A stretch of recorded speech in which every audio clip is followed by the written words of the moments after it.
Coach, in the 2024-2025 season, you had a program record, 9 All-America honors, and 3 conference champions. Do you find it difficult at times to kind of follow up a season like that that's so memorable, and how do you look to replicate or even beat successes like that?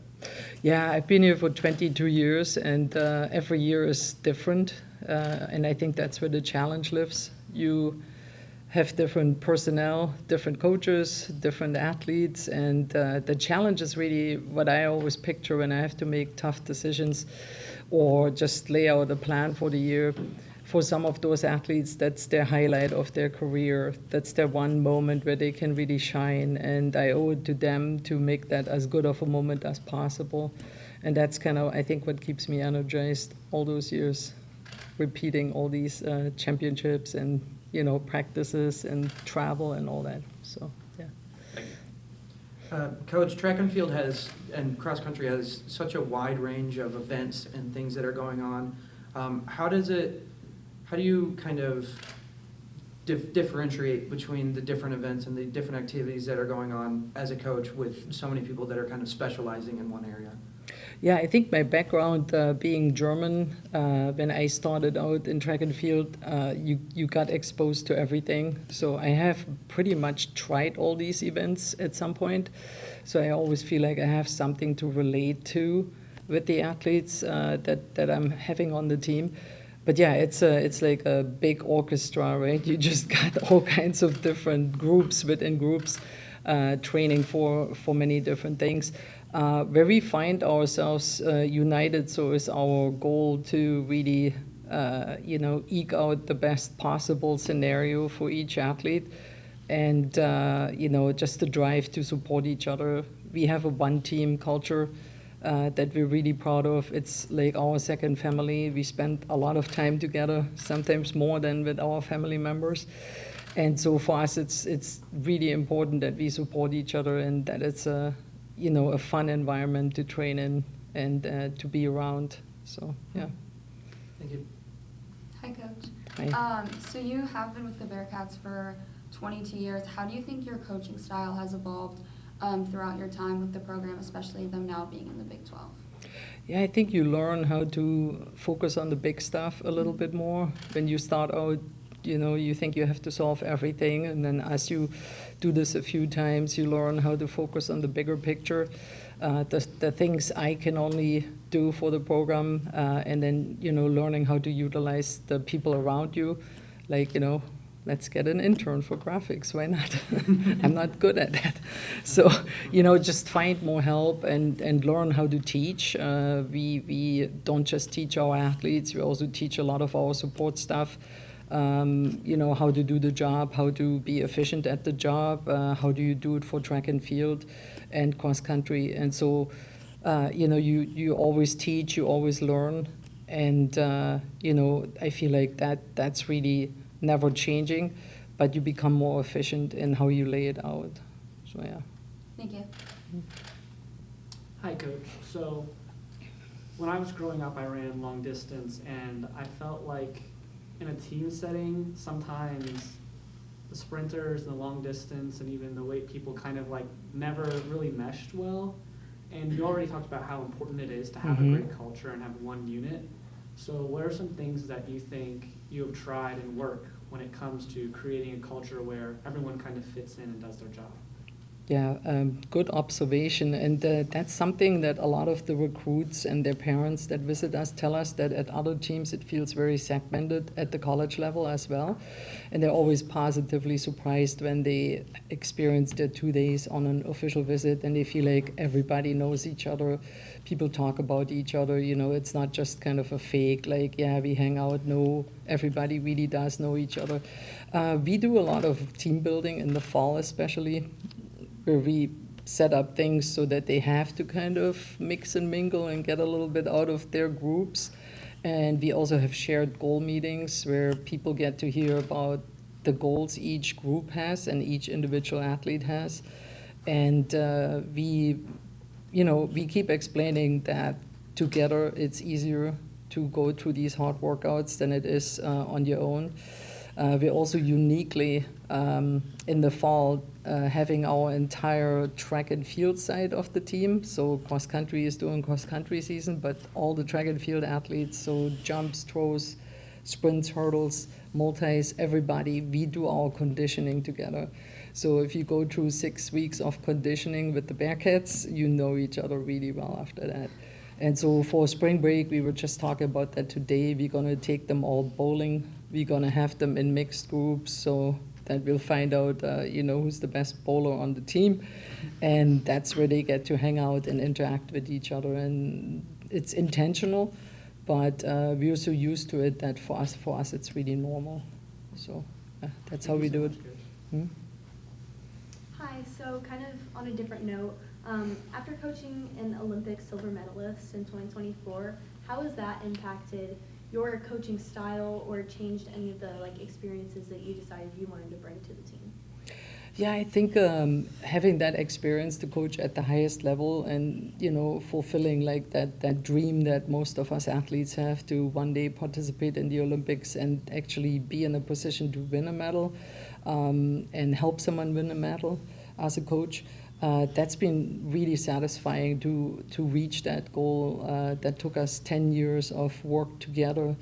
And so really, I think what it more does, it shows to the younger athletes and coaches that if you consistently apply yourself, you can really reach almost any goal. Of course, most of the team members are aware. Annette Echikunwake, our medal winner, is still part of the team. She is one of our volunteer coaches, and she's around them every day. And so they see that consistent work, that consistent effort. They see that it's not some kind of magic that happens at that level. You grind and you owe it to yourself to bring it every day. Otherwise, you're not going to make it to that level. And so really for me, as far as coaching, I think you learn how to focus more on the important things, like I mentioned earlier. And you just kind of, become a little bit less detail focused and say, hey, this is what's really important. There's a little bit of a range of how we can get there, different athletes, different answers to the same problem. And I think that's where you have a lot of confidence that different paths can lead to the same results. So, yeah. We were talking with the volleyball coach earlier, and the snippet she said interested me, and I want to see your philosophy given your international background as well. She said she would be looking to continue to get international students as long as the country allowed it. I want to know your philosophy when it comes towards recruiting compared to international, local transport Americans, or even just Ohio high schoolers. What are you looking for? Yeah, so obviously we look for people that can help us to be competitive in the Big 12. That's a big challenge with the larger conferences now. There's only 8 scoring positions in track and field at the conference meet, and we have 16 teams on the women's side. So even if you have your top athlete in that event, they might be NCAA level athletes, but they might not make the finals at the conference championship because it's just so stacked. It's so high performance focused. But yes, we really want to, show a path for everybody. And so when we recruit, I very much feel my mission doesn't matter if I'm a German by heritage or not. My job is to take care of this area, of the Cincinnati area, of this state, Ohio.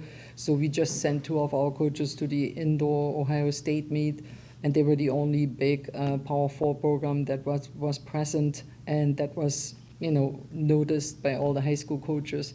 And so we really want to always first look to our own people and find them first and get them here, get them into the natty, and get them to compete at a high level. If you look at our team's profile, we still have a lot of athletes that are local, that are from Ohio and the surrounding states. That's what we focus on first. If we can find it here, then that's what we're going to go with. But of course, we also have to branch out. There are some event areas where there is not that much available talent around here. And then we have to go and open up recruiting nationwide as well as just all over the world. So I feel like we have a pretty good mixture of international athletes as well as local athletes and athletes from our region. I feel like we have a pretty good balance there. Would it make you happy to see another German come through your doors? We have another German. He just got here in the winter, Emmanuel, one of the German coaches that I saw at the World Championships last fall in Tokyo. I know her back from when she competed in the NCAA, and she came to me and said, "Hey, I really want to send you this young man. I think he would do really well in the American system. And I think it will help his development, both as a student and an athlete." So we got him here, he is here. And hopefully he will be one of our next great stories to tell. So, yeah. Thank you. What about questions for Coach about Juliet, who we spoke with Yes. earlier, and what's coming up this weekend and all that good stuff? I was just about to ask that. So, Coach, we just talked with Juliet, and obviously she's heading off to NCAA indoors. She is the second best at her event in the nation. What does it mean to you to have an athlete like that to inspire her own teammates and recruits that want to come to Cincinnati? How big of a force is she on your team on so many different levels? Yeah, Juliet is definitely the standard for our team. You know, everybody looks up to her. She works really hard every day. She doesn't have any of those, you know, I'm better than you attitudes that you sometimes see. She just works really hard. She supports everybody, freshmen, walk-ons, everyone. But yeah, she really sets the standard. I remember in the winter when we were lifting really heavy in the weight room, the whole entire weight room stopped because Juliet was testing, and all the athletes that were in there, the jumpers, the throwers, we all went over there to watch her test power cleans. And it was absolutely amazing watching her, you know, lift more than she weighs by far. And we were all cheering her on, and it was just amazing, you know. And so the team is very aware that they have someone that is of a very high level, but she's always approachable, and they can always go and talk to her. And then, of course, also the teammates are there to support her. And so I feel like it's a really good environment for her. We're super excited for her to be ranked second in the nation. Last year, I'm sure she told the story, she missed the indoor nationals by a point. And she said, "That's never going to happen to me. That hurts way too much. I'm not going to let this ever happen again. I'm going to work really hard to improve." And she has done that and more. And now we're really excited to take her to NCAAs in Fayetteville at Arkansas and just see what we can do with that position. So, yeah.